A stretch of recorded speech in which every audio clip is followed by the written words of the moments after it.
Voilà, et aujourd'hui, Marie-Claude, c'était l'interrogatoire et le contre-interrogatoire de cet homme de 51 ans, ici même au Palais de justice de Trois-Rivières. L'homme est resté calme. Il fait face à 13 chefs d'accusation, rappelons-le, notamment de contacts sexuels, également d'incitation à des contacts sexuels, de voies de fait aussi, incitant des lésions corporelles. Il faut dire que l'homme a nié, vous l'avez dit, avoir pratiqué la pénétration sur ses deux jeunes enfants également. Il a nié d'avoir demandé des fellations durant plusieurs années, également avoir fait regarder de la pornographie à sa jeune fille. Il faut se rappeler que sa jeune fille, lundi et mardi, avait été en cours et avait affirmé que son père lui avait forcé entre 2013 et 2018 à lui faire de fellations à de nombreuses reprises. Et ce qui est inquiétant là-dedans, c'est que l'intervenante de l'école où les deux jeunes, donc la jeune fille et le jeune garçon, vont, eh bien, elle a fait savoir en cours qu'elle avait fait à 5 reprises, des signalements à la DPJ entre 2016 et 2018.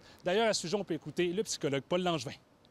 Pour les abus physiques, pour les abus sexuels, pour la grosse négligence, il n'y a pas de mesure volontaire qui devrait être appliquée. Ça devrait toujours être le système avec un juge, puis qu'on va devant le juge pour que lui puisse trancher.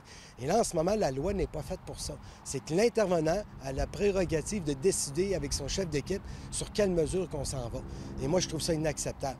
Et il faut dire qu'à chaque signalement fait à la DPJ dans ce dossier, eh bien, les parents avaient signé des ententes de mesures volontaires, malheureusement, qui n'ont pas été respectées à chaque reprise. Et même le juge dans cette affaire s'est questionné sur ces nombreuses procédures. On peut entendre la chef de service de la DPJ pour la Mauricie, le centre du Québec.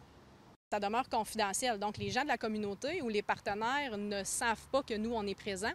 Alors, quand eux ont des préoccupations pour cet enfant-là, bien, ils vont refaire un nouveau signalement. C'est le processus normal. Comme l'information n'est pas ouverte, alors il peut effectivement y avoir plusieurs signalements pour le même enfant, mais cela ne veut pas dire que automatiquement c'est toujours retenu ou non retenu, mais les signalements sont tous traités. Le contre-interrogatoire s'est donc terminé cet après-midi et les plaidoiries débuteront demain matin, ici même au Palais de justice de Trois-Rivières, donc pour une 5e journée de suite dans ce procès.